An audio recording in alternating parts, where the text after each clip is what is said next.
Hello again to all of you Cinemaniacs out there, and welcome back to Arrow Senior Living's Marvel Cinematic Universe Weekend Movie Marathon Primer Series. My name is Aaron Neeson, Arrow's Visual Media Director, and I am your guide through this marathon, preparing you for the movies you are going to be enjoying with reminders and tips on important events and characters you will be seeing.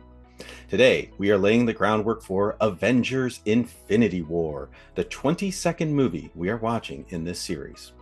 We just watched Ant-Man and the Wasp, where we saw Ant-Man and the team rescue Janet Van Dyne, Hank's wife and Hope's mom, from the quantum realm.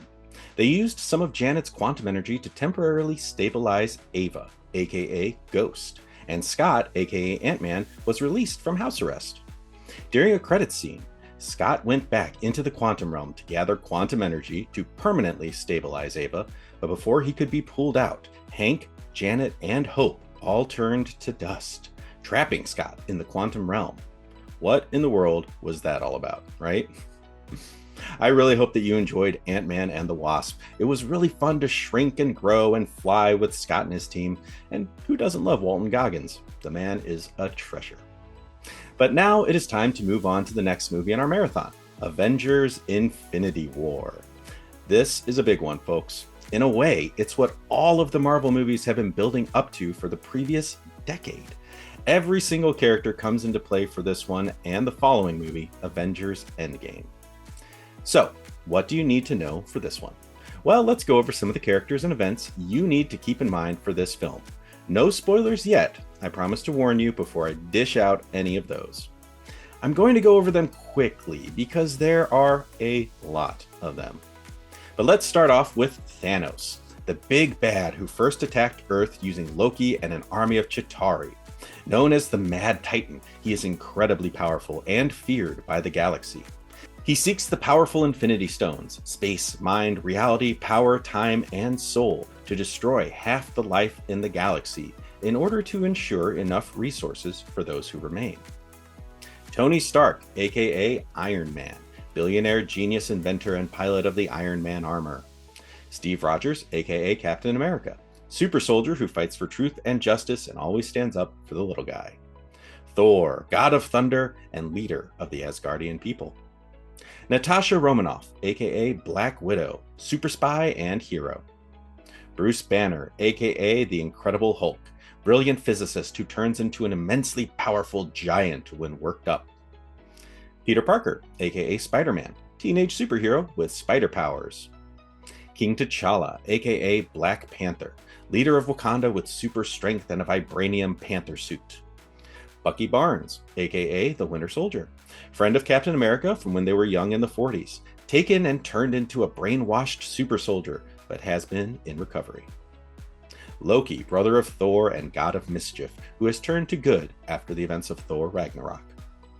The Guardians of the Galaxy, a powerful team of Star-Lord, Rocket Raccoon, Groot, Mantis, Drax, who seeks revenge on Thanos, and Gamora, Thanos' adopted daughter turned good, who have saved the galaxy multiple times. Nebula, Thanos' other adopted daughter, who is also seeking revenge on him. Doctor Strange, master of the mystic arts and protector of the New York Sanctum Sanctorum. James Rhodes, aka War Machine, injured and partially paralyzed during the events of Captain America Civil War. Sam Wilson, aka the Falcon, former pararescueman and pilot of the Falcon wingsuit. The Vision, a powerful android created by Ultron who fights for the side of good. Wanda Maximoff, aka Scarlet Witch, a powerful hero who uses chaos magic. I think that's all of them. Told you there were a lot. And as for events you need to remember, you should keep in mind that the Avengers are still scattered after the events of Captain America's Civil War. Meanwhile, Thor, Hulk, and the Asgardians are on a ship that was headed to Earth, which, last we saw, was approached by a much larger, straight-up evil-looking ship.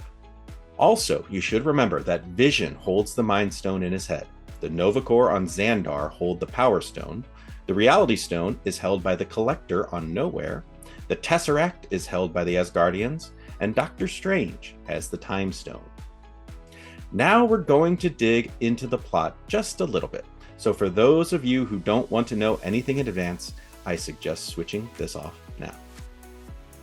Okay, everyone here is okay with some plot points being spoiled, right? because there will be spoilers as much as I'll try to avoid them. Good, let's get to it then.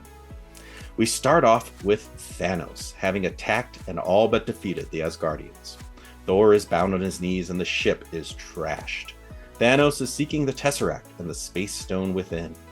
He had already been to Xandar and destroyed the Nova Corps to get the Power Stone, which he wields in his gauntlet. He gets the Space Stone, but Heimdall is able to send Bruce Banner, the Hulk, to Earth. Hulk crash lands in the Sanctum Sanctorum in New York to warn the other heroes about Thanos, but it's not long before a different spaceship arrives carrying two of Thanos' lieutenants, Ebony Maw and Cull Obsidian, who seek the Time Stone from Strange's medallion. Maw, unable to take the Time Stone due to a magic enchantment, captures Doctor Strange instead. Iron Man and Spider-Man both sneak aboard Maw's spaceship to try and save him. Meanwhile, the Guardians of the Galaxy respond to the Asgardian ship's distress call and rescue Thor. Thor surmises that Thanos is after the Reality Stone, which the Collector possesses on Nowhere. Thor leaves with Rocket and Groot to enlist the Dwarf King's aid in creating a new weapon to replace his destroyed Mjolnir. Peter Quill, Gamora, Drax, and Mantis travel to Nowhere, finding that they are too late and Thanos already has the Reality Stone. Thanos kidnaps Gamora, who discloses to him the Soul Stone's location to save her sister Nebula from torture. Thanos heads to Vormir, where the Stone's keeper Red Skull tells Thanos that he can only acquire it by sacrificing something he truly loves. Back on Earth, Proxima Midnight and Corvus Glaive, two more of Thanos' lieutenants, ambush Wanda Maximoff and the Vision in Edinburgh to retrieve the Mind Stone in Vision's forehead. Captain America, Black Widow, and the Falcon rescue them, and they take shelter with War Machine and the Hulk at the Avengers compound. Vision asks Wanda, Scarlet Witch, to destroy him and the Mind Stone to keep it from Thanos, but Wanda refuses. The group travels to Wakanda, which Steve Rogers, Captain America, believes has the resources to remove the stone and destroy it without killing Vision. So, now we have Thanos, who possesses multiple stones, seeking the last of the stones to gain the power to destroy half of the life in the universe. Our heroes are desperately trying to keep them from him and destroy the stones if they can, but time is running out, and Thanos is closing in on his goals. I'm going to stop there because it was painful to share with you how much I already did. Fun bit of trivia. Thanos first appeared in the comics in the Invincible Iron Man number 55 in February of 1973. In the comics, he wants to collect the Infinity Gems and destroy half the life in the universe, not to bring balance and plenty to those remaining alive, but instead he wishes to woo Mistress Death, the living embodiment of death in the Marvel Universe. I'm very excited for you all to enjoy Avengers Infinity War. It's the culmination of over a decade of filmmaking and storytelling, the likes of which the world of cinema had never seen before. It's truly an incredible feat bringing all of these characters together, much less in such a satisfying pair of films as Avengers Infinity War, and the movie we'll be watching next in our marathon, Avengers Endgame. Until next time.